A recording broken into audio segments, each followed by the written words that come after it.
ابھی تک نے علم کے پہلے کتنی رکھتے ہیں اور بعد میں کتنی رکھتے ہیں. فجر کی سنتیں کب پڑھنی چاہیے؟ سنو فجر کی سنتوں کے بارے میں.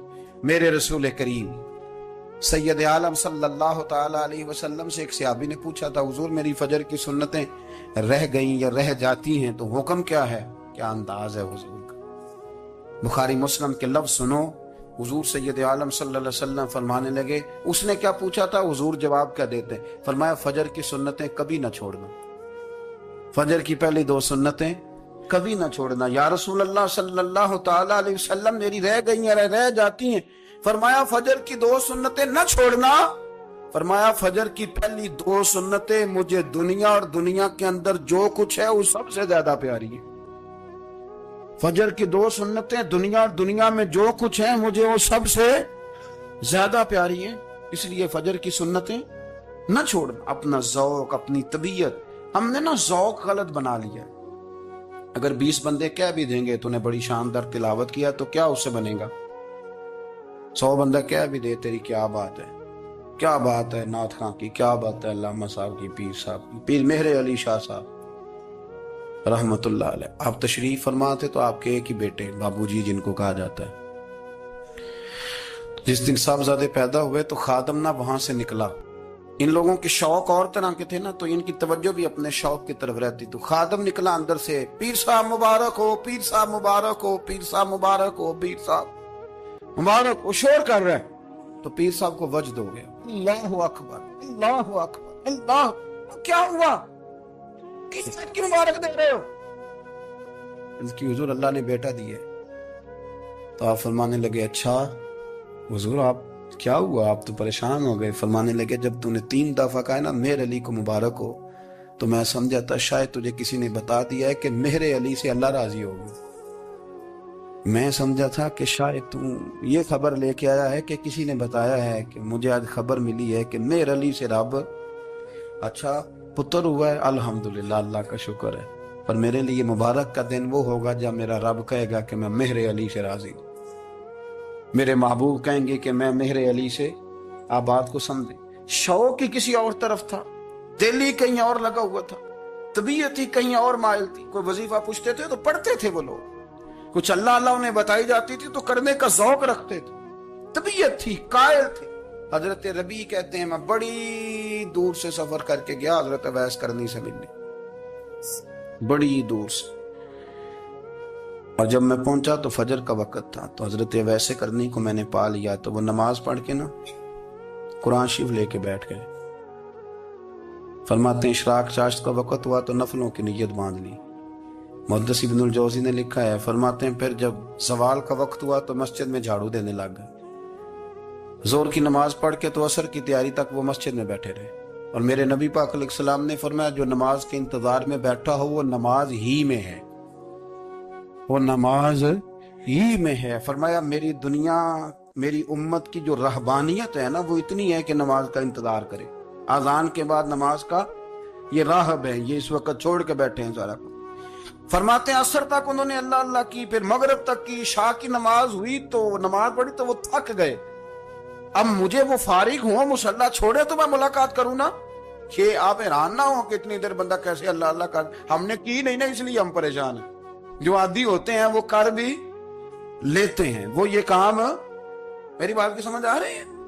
جب جاتے ہو کسی دفتر میں تو 8 گھنٹے کھڑے رہ لیتے ہو نا، مجبوری ہوتی ہے تو کھڑے رہا جا سکتا ہے. پاسپورٹ کے دفتر بولیے، امیگریشن کی لائنوں میں، اور میں نے تو امبیسیوں میں بندے 12 گھنٹے پہلے جا کے کھڑے دیکھے، رہ لیتے ہیں کھڑے. تو اگر ان کاموں کے لیے رہا جاتا ہے تو اللہ رسول کے لیے بھی کھڑے رہا جا سکتا ہے. تو فرمانے لگے کہ جب عشاء کی نماز کے بعد آخر انسان تھے، تھک گئے، نیند کا غلبہ ہوا تو تھوڑی ایسے آنکھ بند ہوئی تو کھلی تو رونے لگے. حضرت ویسے کر دیا، رو کے کہنے لگے مالک مجھے غافل تو نہ کر، ابھی میں نے کیا بھی کچھ نہیں، دن ختم ہو گیا، کوئی نفل نہیں، کوئی اللہ اللہ نہیں، اللہ مجھے غافل نہ کر، میری مدد فرما. فرماتے ہیں جب وہ روئے تو میرے ساتھ جو شخص تھا میں نے کہا اٹھو چلیں. کہنے لگا حضور ملنا نہیں. فرمایا جو میں لینے آیا تھا وہ مجھے مل گیا ہے، جو میں ان سے سیکھنے آیا تھا وہ مجھے نصیب ہو گیا، اب اور میں نے کیا لینا، ختم ہو گئی بات، اٹھو چلیں. اللہ کے بندوں نے حضرت ربیعہ بن کعب اسلمی رضی اللہ تعالیٰ عنہ فرماتے ہیں کہتے ہیں جب بنو قریظہ اور بنو نذیر یہودیوں کے ساتھ حضور علیہ السلام نے جنگ کا اعلان فرمایا تو وہ دشمن ہو گئے. ہمیں خطرہ تھا کہ وہ رات کو کہیں محبوب کو تکلیف نہ دیں، تو کچھ لوگ نا تلواریں لے کے نبی پاک کے دروازے پہ پہرے داری کرتے تھے. گن مین رکھنا حرام نہیں، اگر کسی کو واقعی خطرہ ہو تو اس کے لیے سنت بھی ہے. حضرت علی المرتضیٰ تلوار لے کے حضور کے گھر کا پہرا دیتے تھے. حضرت ربیعہ بن کعب اسلمی رضی اللہ تعالیٰ عنہ فرماتے ہیں کہ رات میری ڈیوٹی تھی کہ میں حضور کے گھر کا پہرا دوں گا، تو فرماتے ہیں میں باہر سن رہا تھا، ساری رات ہی میرے نبی پاک نے اللہ کی تسبیح پڑھی. ساری رات، کبھی تسبیح، کبھی تحلیل، کبھی تحمید، کبھی تکبیر، ساری رات. فرماتے ہیں ساری رات حضور پڑھتے رہے اور ساری رات ہی میں سنتا رہا. مجھے اونگ آ گئی، میری آنکھ لگ گئی، حضور ابھی پڑھ رہے تھے، میں تھک کے سو گیا. اور فرماتے ہیں جب میری آنکھ دوبارہ سے کھلی تو میرے کانوں میں پھر کوئی چیز گونجی، تو میں نے کان لگایا تو میرے حبیب ابھی بھی اللہ کو یاد کر رہے. ساری رات حضور رب کی عبادت کرتے. اسی لیے تو کہا یا ایھا المزمل قم اللیل الا قلیلا، حبیب ساری رات تو نہ جاگا کر، تھوڑا آرام بھی کر لیے گا. میرے بھائی اپنا مصلی، اپنی عبادات، اپنے وظائف، اللہ جو آپ نے کسی سے سیکھی ہے اس کو کبھی کمزور نہ ہونے دیں. شجرہ شریف جو کسی بزرگ سے آپ لے لیتے ہیں تو کیا رسم ہے کوئی؟ اس پہ کچھ لکھا ہوتا ہے، وہ پڑھنے کے لیے دیا جاتا ہے. اس پہ لکھا ہوتا ہے کہ یہ اللہ آپ نے کرنی ہے. انسان پر اگر کوئی شخص نیکی کر دیتا ہے، احسان کر دیتا ہے، تو انسان اس کے سامنے پھر گردن نہیں اٹھا سکتا. یار یہ میرے مشکل وقت کا دوست ہے، اس نے میرے ساتھ نیکی کی ہے، کبھی بھی گردن نہیں اٹھائے گا، جھکا کے رکھے گا. تو اگر عام کوئی نیکی کر دے تو اس کے سامنے انسان کبھی گردن نہیں اٹھاتا. تو جو رب ساری نعمتیں عطا فرمائے، جو کہے کہ تیری تخلیق میں نے کی، تجھ سے پہلوں کو بھی پیدا میں نے کیا، تیرے لیے زمین کا بچھونا بھی میں نے بچھایا، آسمان کی چھت بھی میں نے لگائی، تیرے لیے زمین سے ساری اناج کو، پھل کو، کھیتیوں کو نکالا بھی تیرے لیے. اب تو اس طرح کر کہ تو میری عبادت کر، تو میری بارگاہ میں جھک جا. بہت سارے نشے لوگوں کو لگے ہوئے ہوتے ہیں. ہر آدمی کوئی نہ کوئی نشہ کرتا ہے. کوئی دولت کا کرتا ہے، کوئی شہرت کا کرتا ہے، کوئی اپنی تعریف کا نشہ کرتا ہے. 2-4 لوگوں سے تعریف سن کے مطمئن ہو جاتا ہے. ناراض تو نہیں ہوگے اس جملے سے؟ آپ کرتے ہیں لوگ دولت کا نشہ بھی. یہ جب نقصان ہوتا ہے تو بندے بیمار نہیں ہو جاتے؟ پیسے ڈوب جاتے ہیں تو لوگ بیمار نہیں ہو جاتے؟ تو اس کا مطلب یہ ہوتا ہے کہ نشہ ٹوٹ گیا ہے. اب بہک ہوئے ہیں نا تھوڑے سے تو کانپتے ہیں، تڑپتے ہیں، پریشان. نشہ ہی اسی طرح ہی کرتا ہے نا، نہیں ملتا تو پریشان ہوتا ہے. یہ سارے نشے ہیں، مختلف قسم کا نشہ. اب مانتے نہیں اس بات کو، تسلیم نہیں کرتے، کیونکہ تسلیم کرنا بڑا مشکل کام ہے. اس کے لیے تو بڑی ساری چیزیں جو ہیں وہ دبوچ کے اور بڑی سارے رستے پھلانگ کے آنا پڑتا ہے. تو بڑا مشکل ہے ماننا، ورنہ کرتے ہیں ہم. ہمارا مزاج ہے.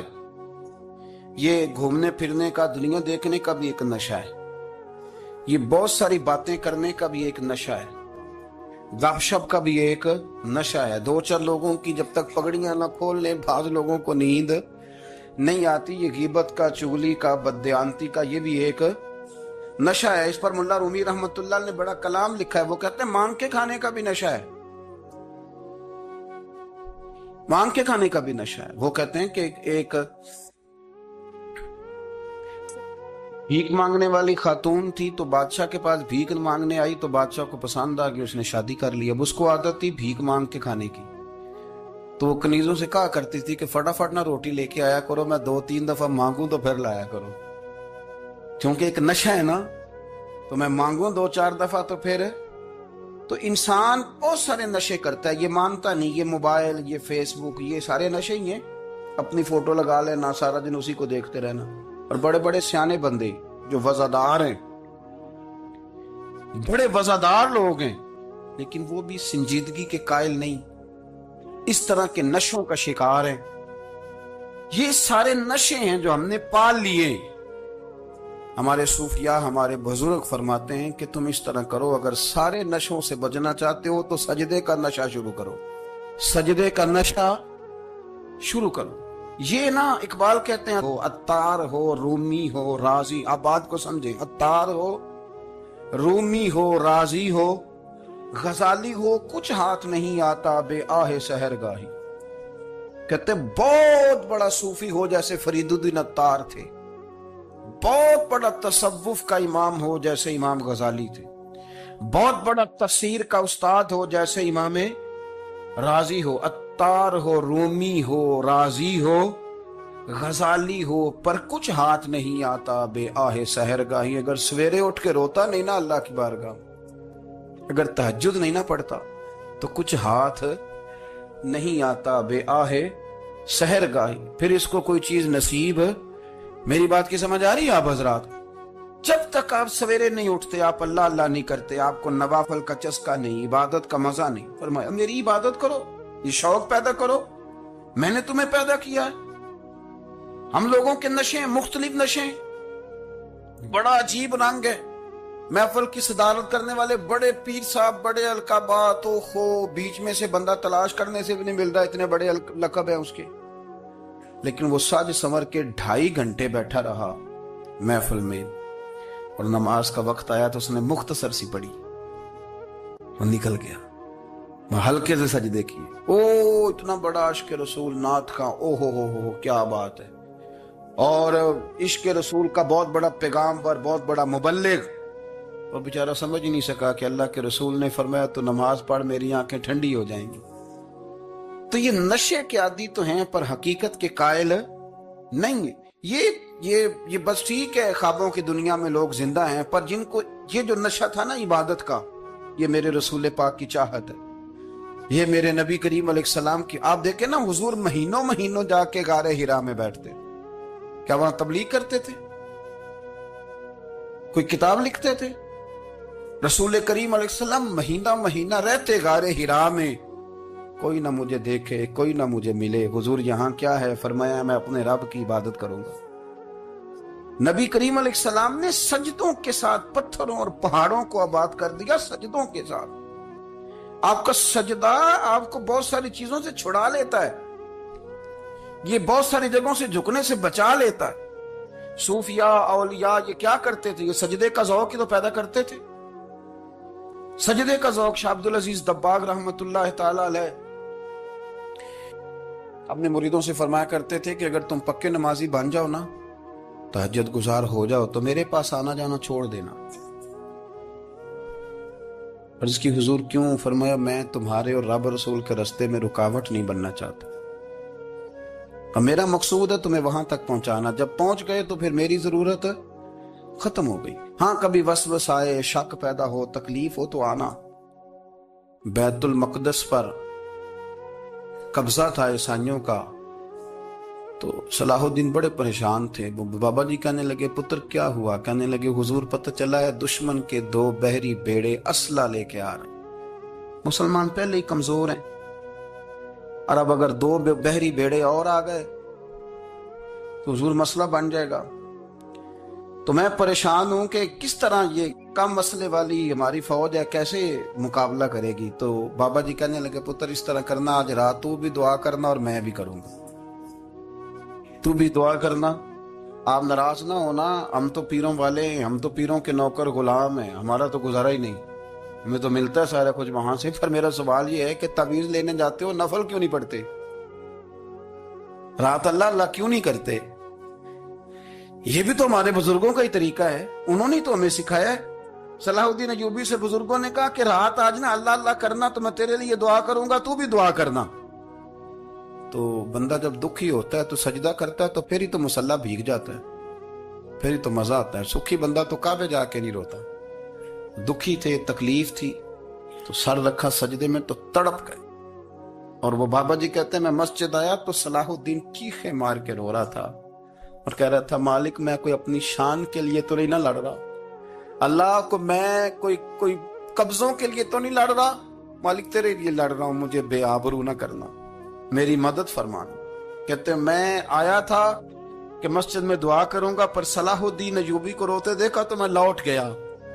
تو سویرے صلاح الدین ملے تو بڑے خوش تھے. میں نے کہا پتر کیا ہوا؟ کہنے لگے حضور وہ بحری بیڑے 2 آ رہے تھے نا اسلحہ لے کے، دونوں ڈوب گئے پانی میں. پانی میں ڈوب گئے تو بابا جی کہنے لگے صلاح الدین وہ پانی میں نہیں ڈوبے، وہ تیرے آنسوؤں میں ڈوب گئے، وہ غرق ہو گئے، وہ جو تو نے مسلح بات کیا تو وہ تیرے آنسوؤں میں ڈوب گئے، وہ غرق ہو گئے، وہ تباہ اتنے قیمتی تھے، تیرے آنسو کے بہا لے گئے دشمن کے بحری بیڑوں کو۔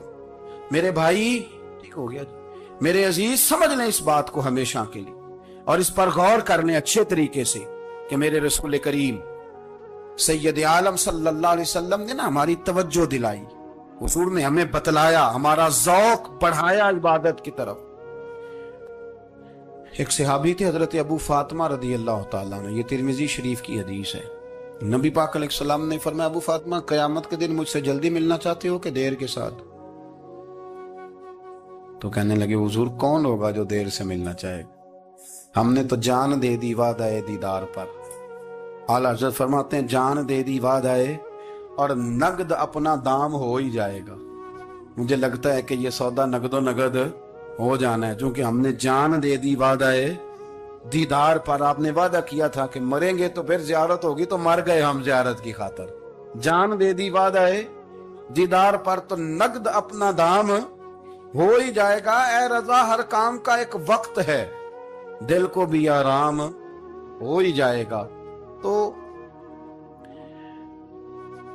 حضرت ابو فاطمہ رضی اللہ تعالیٰ عنہ سے نبی پاک صلی اللہ علیہ وسلم نے فرمایا جلدی ملنا چاہتے ہو کہ دیر سے؟ اس کی حضور فٹافٹ ملنا ہے، میں نے قیامت کے دن آپ سے جلدی ملنا ہے۔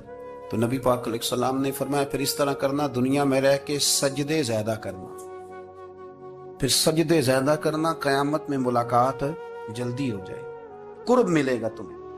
اپنے بچوں کے اندر دیکھیں نا، ہم شوق پیدا کرتے ہیں، ہمیں صحیح لفظ نہیں بولنے آتے پر ہم بچوں میں شوق پیدا کرتے ہیں کہ پتر ڈاکٹر بن جائے گا تو بڑا نفع کرے گا، تو لوگوں کی خدمت کرے گا، ملک و ملت کی خدمت کرے گا، تیرے ابا کا نام روشن ہوگا، تیرے دادا کی تعریفیں ہوں گی۔ ہم یہ ذوق پیدا کرتے ہیں، ہم اپنے نوجوانوں کے اندر یہ فکر پیدا کرتے ہیں، انہیں ہم سمجھاتے ہیں کہ میاں جب تم پڑھو گے، محنت کرو گے تو فلاں آدمی کی طرح تمہارا نام ہوگا۔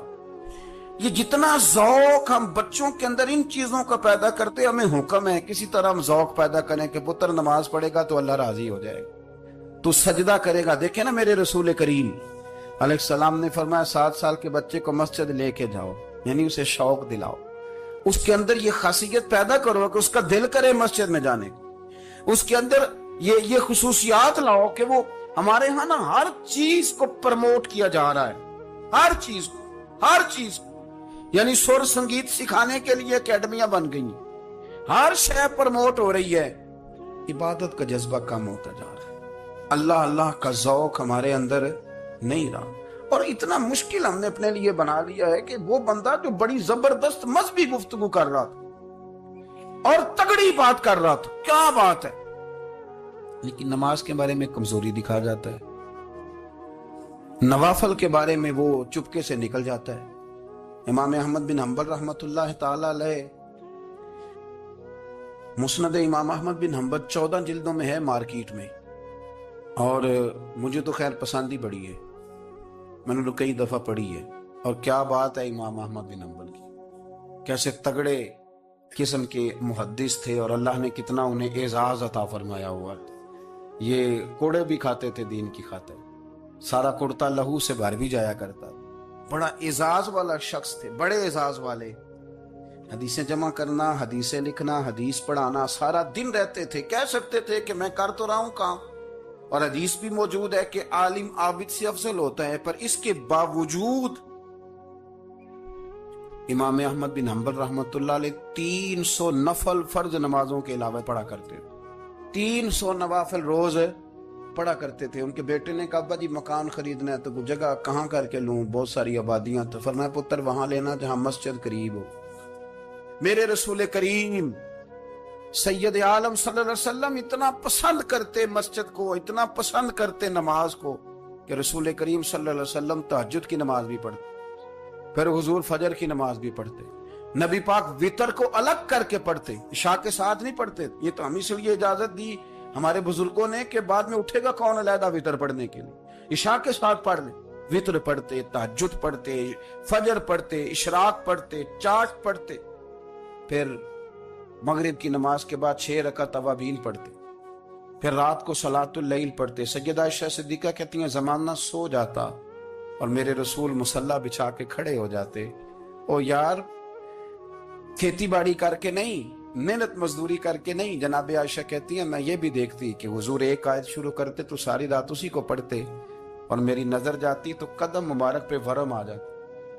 یار نماز پڑھ کے اتنی مشقت کر کے اتنی جد و جہد کر کے ورم آ گیا, یار رسول اللہ اتنی محنت کیوں کرتے ہو؟ فرمایا افلا اکون عبدا شکورا, کیا میں اپنے رب کا شکر گزار بندہ نہ بنوں؟